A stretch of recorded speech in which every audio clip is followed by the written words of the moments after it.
창세기 백문백답 96번째 시간, 창조에 대한 다양한 해석 29번째 종말론, 오늘부터 시작합니다. 여러분의 구독, 좋아요, 알림, 댓글은 큰 힘이 됩니다. 안녕하세요, 김홍석입니다. 오늘은 종말론에 대해서 살펴보기를 시작하겠습니다. 성경의 줄거리는 모두 사막으로 이루어져 있다고 보통 얘기하죠. 뭡니까? 창조, 타락, 구속, 회복, 이렇게 말하잖아요. 창조, 태초에 하나님께서 경이롭고 완전한 우주를 창조하셨는데 하나님의 형상으로 사람을 창조하시고 땅과 모든 생물들을 다스리게 하셨다. 둘째, 타락. 그 후 사람은 뱀의 모습으로 등장한 속이고 유혹하는 사탄의 거짓말에 속아서 창조주 하나님을 거슬러 범죄함으로써 타락하고 죄와 사망과 저주가 이 세계로 들어왔습니다. 셋째, 구속. 그러자 하나님께서 궁극적인 사람이자 구주이신 그리스도 예수님의 대속을 통해서 사람과 세계의 회복을 시작하셨습니다. 넷째, 회복. 이미 시작된 이 회복은 종말에 완전히 성취된다는 거죠. 이것이 바로 성경 전체의 줄거리, 사막이라고 보통 우리가 말하지 않습니까? 자, 그래서 이 회복의 마지막 이 회복의 완성에 관한 내용이 종말론입니다. 그러므로 창세기 1장 1절 말씀과 종말론은 직접적으로 연관되어 있는 진행형입니다. 이 세계가 우연 발생적으로 진화해 온 것이 아니라 창조 하나님의 창조에 의한 것이 사실이기 때문에 종말 또한 성경대로 사실로 다가오겠죠. 성경의 종말론은 창세기 1장 1절의 창조에 근거하고 있습니다. 그래서 우리는 창세기 1장 1절에서 종말론을 살펴보는 겁니다. 다양한 신학, 다양한 믿음이 공존하고 있죠. 진화론을 믿는 자유주의 신학에서는 영원한 징벌로부터의 개인적 구원을 별로 강조하지 않습니다. 낙관적 경향을 지니고 있는 자유주의에서는요, 인간의 노력으로 하나님의 왕국을 성취하고자 합니다. 하나님의 왕국은 미래의 초자연적인 시대가 아니라 지금 이곳에서 예수님의 원칙과 윤리를 적용함으로써 이루어질 수 있는 나라라고 말합니다. 종말에 대한 기독교 교인들의 생각 실태는 어떨까요? 다음과 같습니다. 1968년 미국에서 조사한 바에 따르면요, 회중교 교인들은 예수님의 재림이 실제로 일어날 것인가에 대해서 13%만 그렇다고 대답을 했고요. 감리교 교인들은 21%가 예수님께서 직접 재림하실 것이라고 믿는다라고 응답했습니다. 성공회 24%, 장로교 43%, 뭐 쭉 보시는 바와 같습니다. 근데 남침례교는요, 94%의 교인들이 예수님께서 실제로 기록된 그대로 재림할 것이라고 믿습니다. 굉장히 다양한 스펙트럼을 가지고 있죠. 개신교 전체를 평균 내보면 100명 중에 44명 정도가 예수님께서 실제로 재림하실 거라고 믿는다고 합니다. 가톨릭은 또 오히려 더 높죠. 47%나 됩니다. 우리나라에서도요, 한국 신학 대학생들을 대상으로 1983년에 조사가 이루어졌습니다. 이원규 교수님이 종교사회학에 의해 이 책에 이 통계가 나와 있습니다. 자, 그러면 이제 한신대학교의 학생들은 뭐라고 했냐면요, 신학생들입니다. 예수님께서 정말 성경에 기록된 그대로 재림하실 것인가? 반드시 그럼 그렇지라고 하는 분이 이제 32%였고요. 뭐 그렇겠지. 한 74% 정도였습니다. 감신대에는요, 35명이, 35%가, 100명 중 35명이 그렇게 반드시 기록대로 그렇게 재림하실 것이라고 믿고요. 예장은 41%, 또 성결교는 68%, 침례교, 기침은 72% 이렇게 조사가 되었습니다. 아마도 그러고야 하는 것은 이제 좀 더 높은, 그렇다, 반드시 그렇다, 이렇게 구분해서 조사를 한 거거든요. 이것이 소위 기독교인들과 또 신학생들의 종말에 대한 믿음의 실태입니다. 여러분은 예수님의 재림 종말에 대해서 어떻게 생각하십니까? 종말 예언에 대한 해석의 다양성요. 먼저 종말에 관련된 말씀에 대한 해석이 매우 다양하다는 거 말씀드리고 싶은데요. 이 다양한 해석으로 이끄는 대표적인 논쟁 주제는 다음과 같이 한 6가지로 요약해 볼 수 있습니다. 그리스도의 재림이 공중재림, 휴거, 지상재림으로 구분되는지, 또는 부활은 공중재림 때, 천년왕국 때, 최후의 심판 때로 구분되어 나타나는지, 심판은 공중재림 후에 또 천년왕국 때 최후의 심판 때로 구분되어 이렇게 진행이 되는지, 환란은 교회가 7년 환란, 마지막 환란에 대해서 교회가 참여하는지 아니면 교회가 휴거되고 나서 이 땅에 그 7년 환란이 임하는지 어떻게 해석하느냐가 달라지고요. 천년왕국은 현 시대의 연속인지 아니면 구분된 특정 시기로 보는지, 또 마지막으로 이스라엘과 교회는 신약에서 교회를 의미하는 것이냐, 또는 여전히 이스라엘과 교회는 구분된 의미로 보는가 등입니다. 이와 같이 종말과 관련된 말씀의 해석에 있어서는요, 그 말씀 가운데 단어나 문장이 의미하는 바를 일반적이고 정상적인, 즉 문자적으로 해석하기도 하고, 은유나 비유로 읽고 또 영적으로 해석하기도 하는 등의 정도에 따라서 아주 다양하게 해석을 합니다. 저는 이런 다양한 해석들을 일일이 모두 소개하려는 의도는 없습니다. 그건 아니고요. 저의 의도는 성경 우리에게 말씀하시는 바를 말씀 그대로 한번 배열해보자, 종말에 대해서 어떻게 말씀하시는가를 기록된 그대로 살펴보고자 하는 겁니다. 한마디로 성경은 우리에게 종말에 관하여 어떻게 말씀하셨는가를 따라가 보고자 하는 거죠. 우린 궁금하죠. 근데 너무나 다양한 목소리가 있으니까 어느 것이 성경이 말씀하시는 바인가를 구분하기조차 힘든 때가 종종 있는 거죠. 그리고 이 말씀을 들을 때 어떻게 목사님께 좀 여쭤보기도 곤란하고요. 책을 봐도 이 여러 가지 책들이 있어서 굉장히 곤란한 이런 주제입니다. 그래서 이것을요, 앞으로 이 시간 포함해서 11번 정도 이 종말론을 다루려고 합니다. 이에 앞서서 우리는 성경을 통해서 분명한 사실들을 한번 먼저 전제하고 진행을 해보려고 합니다. 성경에 기록된 분명한 사실은 이렇습니다. 첫째, 종말에 관한 예언의 말씀들은 여러 시대에 걸쳐서 산재해 있죠. 여러 곳에. 그리고 그 종말의 말씀에 얼마나 자세하게 서술되었는가도 아주 부분적으로 적절한 정도로만 알려져 있다는 겁니다. 처음부터 끝까지를 다 자세하게 한 곳에 모아서 말씀해 주시지 않으셨다는 사실입니다. 그래서 사실은 또 더 해석이 다양해지기도 하죠. 둘째로, 구약은 그리스도의 초림과 재림을 분명하게 구분짓지 않습니다. 초림 때나 재림 때나 다 그때가 되면 이런 식으로 말씀하신다는 거죠. 자, 셋째로, 신약은 보다 더 자세하게 공중재림, 휴거, 대환란, 지상재림, 천년왕국, 천국으로 구분해서 말씀을 해 주셨거든요. 그래서 신약시대 이후로 이를 세분화해서 구분해서 읽을 수 있게 되었고요. 오늘날 이에 대한 해석과 또 그 시기에 대해서는 또 다양한 견해들이 공존하고 있습니다. 넷째로요, 예언을 읽는 이에게 베드로후서와 계시록은 이런 말씀을 우리에게 주셨습니다.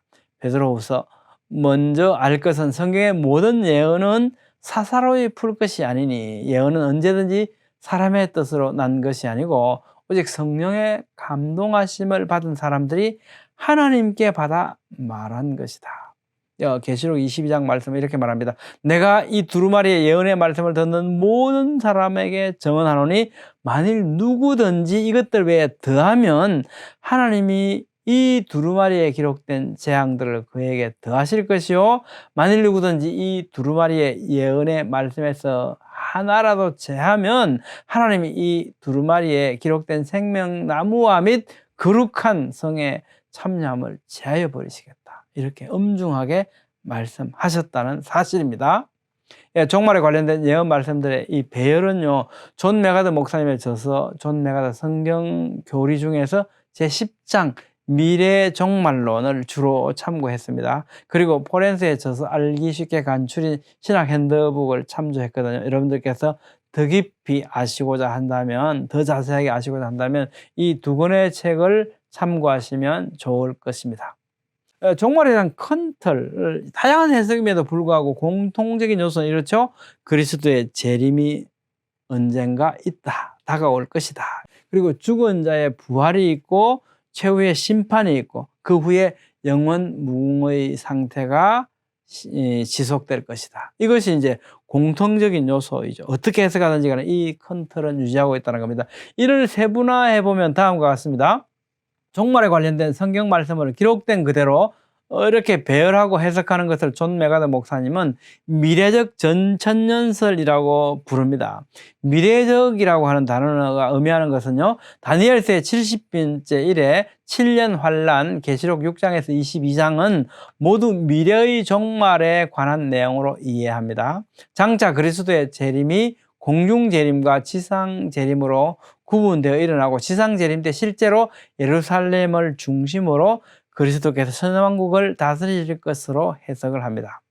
또한 구약에서 이스라엘에게 약속하신 말씀은 실제로 이스라엘에게 일어날 것이고, 교회와 이스라엘을 동일시하지 않습니다. 전천년이란 그리스도께서 천년왕국 이전에 지상으로 재림하신다는 의미입니다. 그래서 전천년, 천년왕국 전에 그리스도께서 지상에 재림하신다, 이런 의미를 담고 있고요. 이와 다른 해석으로는 역사적 전천년설, 세대주의적 전천년설, 후천년설, 무천년설 등으로 불리는 여러 다양한 해석들도 있습니다. 거듭 강조하는 바는요, 여러 학설들을 제가 비평하고자 하는 것은 아니고요. 이 자리에서 실제로 성경에 기록된 말씀 그대로를 파악하고 살펴보는 것에 중점을 두려고 합니다. 그래서 우리가 이걸 이제 딱 이렇게 꼴대를 세워서, 쉽게 말해서 꼴대를 세워서 우리가 이 말씀을 이해하게 되면 나머지 어떤 여러 가지 이해들을, 주장들에 대해서 우리가 어떤 것이 성경 중심적인가를 우리가 이해할 수 있지 않겠냐 하는 것이 저의 의도입니다. 이제 크게 보면 이렇죠. 그리스도의 재림, 그죠? 최후의 심판, 그 가운데 이것이 어떻게 진행되냐 하면, 그리스도의 공중 재림이 있고 그리스도의 지상 재림이 있는 것으로 이렇게 성경은 우리에게 말씀하거든요. 그리스도께서 공중 재림하실 때 죽은 성도들이 부활할 것이고, 또 그때 살아있는 성도들도 공중으로 끌려 올라가서, 들려 올라가서, 산 성도들은 죽음을 보지 않고 그대로 들려 올라간다. 이걸 휴거라고 표현한 거죠. 이렇게 들려 올라가고 난 후에 이 땅에는 적그리스도의 철연과 함께 7년 동안 대환란이 임할 것이다. 이 7년 환란을 또 반으로 나누어서 전 3년 반, 후 3년 반 나누어서 후 3년 반을 특히 또 대환란이라고 부르기도 합니다. 이것이 이제 바로 다니엘서의 70일의 가운데 70번째 일에 속하는 기간이고요. 그 70번째 일에 7년 환란 기간 동안에는요, 하늘에서 그리스도의 심판대의 심판이 있고 그리스도와 교회의 혼인이 있다고 성경은 기술하고 있습니다. 자, 우선 제가 말씀드린 것은 뭡니까? 이걸 어떻게 해석하냐의 문제가 아니고 성경이 이렇게 기록하고 있다는 것에 여러분 우리는 초점을 맞춥시다. 그리고 나서 7년이 지나고 나서요, 그 끝에 그리스도께서 지상 재림을 하실 거라는 거죠. 이것은 왕의 기한이죠. 이때 아마겟돈 전쟁이 있고, 이때 사탄은 결박되어서 무저갱에 1000년 동안 감금될 것이라고 말씀합니다.